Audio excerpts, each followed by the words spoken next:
the Aspergillus fumigatus, which is also one of the opportunistic fungi. So the few things that you need to know, there are 3 diseases that it causes.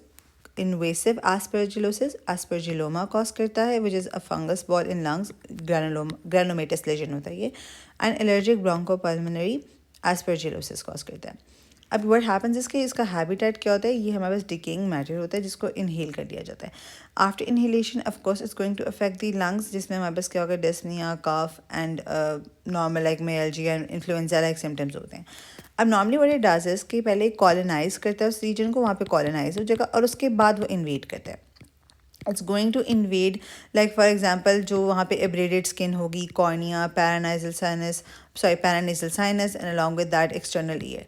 उसकी वजह से क्या करता है, बाद में necrosis cause कर देता है. जैसे you can C necrosis around the nose, जिसे हम पैरानेजल साइनस नेक्रोसिस भी कहेंगे, endocarditis, renal failure. In immuno compromise people what it does is कि वो ब्लड वेसल्स को इन्वेड कर देता है और थ्रोम्बोसिस और इन्फार्क्शन कॉज करता है, जिसकी वजह से क्या होता है, they end up coughing up blood. As you can see this person coughing up blood, fever होगा, साथ वीजिंग होती है.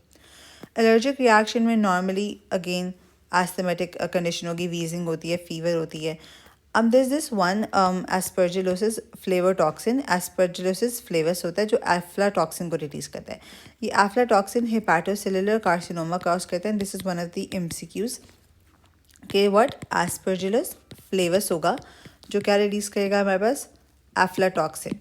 ये एफ्लाटॉक्सिन हमारे पास हेपाटोसेलुलर कार्सिनोमा कॉज करेगा. Then you can see this कि हमारे पास लंग में ना यूजली लोअर लोब्स में क्या होता है कि aspergilloma because of the gravity effect ना वो लोअर लोब्स में ही प्रेजेंट होते हैं और ये हमारे पास एक सॉर्ट ऑफ आप कह सकते हैं फंगल बॉल होता है which is a granulomatous lesion.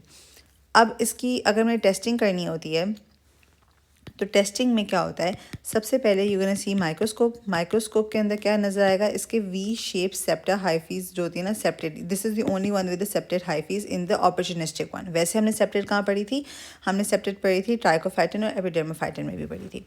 अब ये सेप्टेड हाइफीज क्या होती हैं, वी शेप्ड होती हैं. अलॉन्ग विद दैट जो माइक्रोस्कोप होती है उसमें क्या नज़र आता है, माइक्रोस्कोप में नज़र आता है ये हमें वी शेप्ड हाइफीज. सबॉर्ड एगर में क्या नज़र आता है कि इनके जो माइक्रोकॉनिडियाज होते हैं ना, देर एक्चुअली रेडिएटिंग, तो वो नज़र आएगा. फिर जो हमारे पास ये इन्वेजन हुई होती है इसकी वजह से IgG प्रेसिपिटेंट्स होते हैं. एलर्जिक ब्रोंकोपल्मोनरी एस्परजिलोसिस में IgE के लेवल्स रेज होते हैं हमारे पास. और उसके अलावा this also one this more test के गैलेक्टोमेनिन एंटीजन जो होता है ना, galactomannan, it's actually this galactomannan antigen which is present in the invasive aspergillosis.